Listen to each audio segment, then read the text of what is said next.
تو بسم اللہ پڑھ کے وضو کی ابتدا کرنا، آغاز کرنا، یہ سنت ہے. اور اس کے بعد کلی کرنا اور کلی میں مسواک کرنا، یہ جو مسواک ہے یہ سنت ہے رسول اللہ صلی اللہ علیہ وسلم کی، اور بہت چیزیں حدیث میں آئیں. بخاری میں آیا ہے لولا ان اشق علی امتی، رسول اللہ صلی اللہ علیہ وسلم نے فرمایا اگر مجھے اپنی امت کی مشقت کا خوف نہ ہوتا کہ یہ لوگ بڑی دقت میں پڑ جائیں گے تو لامرتہم بالسواک مع کل صلاۃ، تو میں نے کہتا کہ ہر نماز کے ساتھ جب وضو کرو تو ہر وضو میں اپنی مسواک استعمال کرو، اپنا منہ صاف رکھو. ایک جگہ آیا ہے کہ رسول اللہ صلی اللہ علیہ وسلم نے فرمایا کہ میں انہیں حکم دیتا کہ تم مسواک کرو. ایک مقام پہ ارشاد فرمایا ہے کہ دیکھو مسواک کرتے رہنا، فإنہا، یہ جو السواک مطہرۃ للفم، اس سے منہ کی بو زائل ہو جاتی ہے، منہ صاف رہتا ہے. مرضات للرب، اور تمہارے پروردگار کو راضی کرنے والی، خوش کرنے والی ہے. اللہ تعالیٰ خوش ہوتا ہے اس بندے سے. حضرت ابو ایوب رضی اللہ عنہ کی روایت میں ترمذی میں آیا ہے کہ رسول اللہ صلی اللہ علیہ وسلم نے فرمایا 4 چیزیں انبیاء علیہ الصلوۃ والسلام کی سنتیں رہی ہیں، یعنی ہر نبی علیہ الصلوۃ والسلام اس پہ عمل کرتے رہے ہیں. اور ان میں سے آپ نے فرمایا کہ تعطر، عطر کا لگانا، اور ایک چیز یہ فرمائی کہ والسواک، اور مسواک کا کرنا. مسند احمد میں آیا کہ مرضات للرب، یہ تمہارے رب کو راضی کرنے والی چیز ہے، مسواک کرتے. حضرت عائشہ رضی اللہ عنہ سے پوچھا گیا کہ رسول اللہ صلی اللہ علیہ وسلم گھر جب تشریف لاتے تھے تو سب سے پہلے کیا کرتے تھے؟ فقالت بالسواک، انہوں نے کہا سب سے پہلے رسول اللہ صلی اللہ علیہ وسلم مسواک دیکھتے تھے کہ کہاں ہے، تاکہ اپنے منہ مبارک کو صاف کریں. بہت جگہ یہ بات آئی ہے، یعنی ایسے لگتا ہے کہ دن رات میں شاید 8-10 مرتبہ رسول اللہ صلی اللہ علیہ وسلم مسواک کرتے ہوں گے. 5 مرتبہ تو نمازیں ہی ہو گئی. سو کے اٹھتے تھے، دانت صاف کرتے تھے، مسواک کرتے تھے.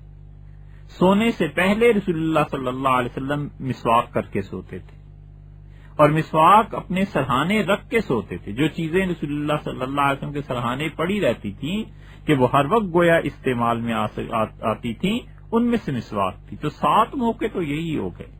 اور پھر کھانا کھانے کے بعد، اور پھر رسول اللہ صلی اللہ علیہ وسلم پر وہی چونکہ کثرت سے نازل ہوتی تھی تو جو منہ مبارک تھا اسے صاف رکھنا ہی تھا.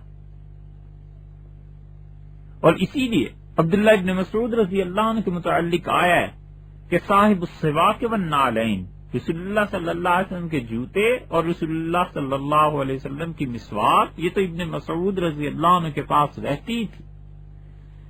حتیٰ کہ رسول اللہ صلی اللہ علیہ وسلم نے اپنا رشتہ ایک جگہ بھیجا،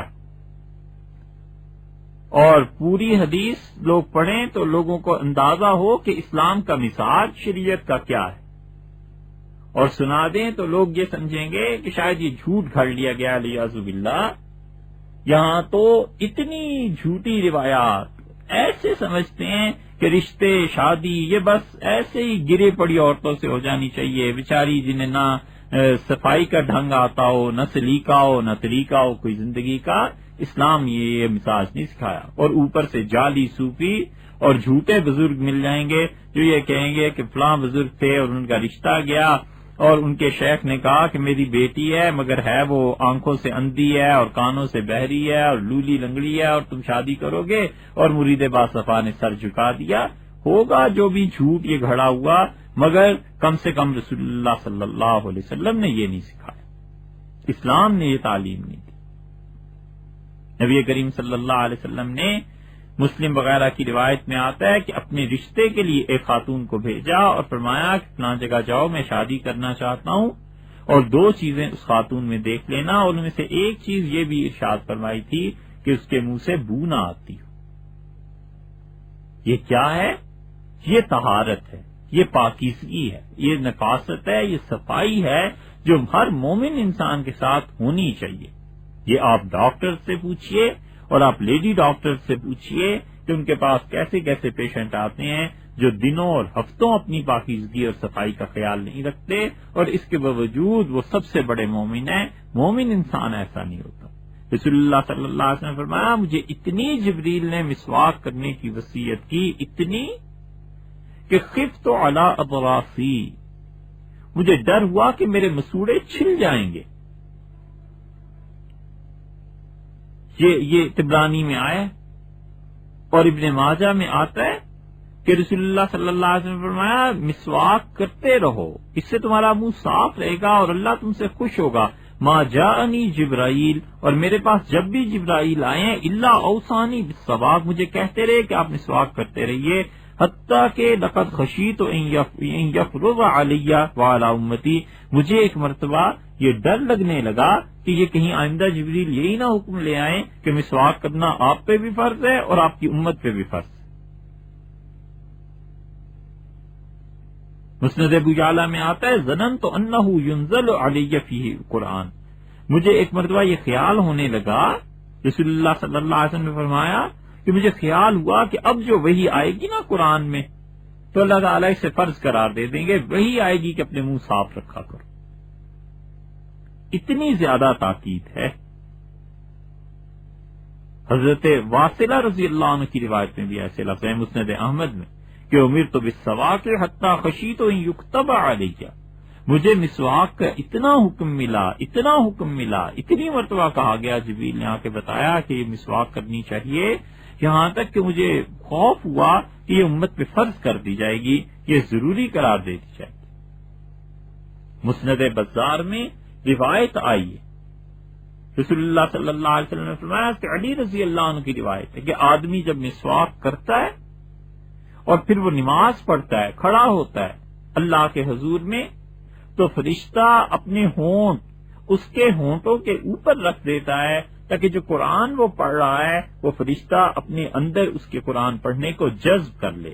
فطہروا افواہکم بالقرآن، رسول اللہ صلی اللہ علیہ وسلم فرمایا تو دیکھو اپنے دانت، اپنا منہ صاف رکھا کرو اللہ کے فرشتوں کے لیے قرآن پاک کو پڑھنے کے لیے. یہ ارشاد فرمایا قرآن پاک کو پڑھنے کے لیے، تو مطلب یہی ہوا کہ اللہ کا یہ ایسا انعام ہے کہ وہ جو کلام تمہارے منہ سے خدا کا نکلے گا گویا یہ اس فرشتے کی خوراک ہے، گویا یہ اس فرشتے کو راحت اور خوشی مل رہی ہے، اس نے اپنے ہونٹ تمہارے ہونٹوں پہ رکھ دیے ہیں. تو فرمایا اپنے ہونٹوں کو، اپنے منہ کو صاف رکھا. اسی وجہ سے حضرت عائشہ رضی اللہ عنہا کی روایت مسند احمد میں آئی ہے کہ رسول اللہ صلی اللہ علیہ وسلم نے فرمایا مسواک کر کے جو آدمی دانت صاف کر کے نماز پڑھتا ہے 70 گنا زیادہ ثواب لیتا ہے اس نماز سے جو نماز بغیر اس کے پڑھی جاتی. بہت چیزیں آئی، بہت جگہ یہ آیا، لیکن عام طور پہ لوگ اس سے غفلت کرتے ہیں اور دانت پیلے پڑ جاتے ہیں اور منہ سے بو آنے لگتی ہے. یہ سب چیزیں مسواک، یہ سب چیزیں مومن کے شان کے منافی. مسواک کو اگرچہ فقہا مستحب لکھیں مگر احادیث کی اتنی تاکید دیکھ کے احساس ہوتا ہے. یہ احادیث اس لیے سنائی ہے کہ مومن انسان اپنے لباس کے اعتبار سے، اپنے چال ڈھال کے اعتبار سے، اپنی گفتگو کے اعتبار سے، اپنی عادات کے اعتبار سے، ہر اعتبار سے مومن نظر آنا چاہیے. جو اس سے ملے طبیعت خوش ہو کہ یہ اللہ کا اچھا بندہ ہے. مومن انسان ایسے ہوتا ہے. تو فقہا نے اسے وضو کی سنتوں میں شمار کیا ہے اور وہ کہتے ہیں کہ مسواک کرے، اور اگر مسواک نہیں ہے تو اپنی انگلی دانتوں پہ پھیر لے مسواک نہ ہونے کی صورت میں. مگر مسئلہ یہ ہے کہ مسواک ہو کیوں نہ،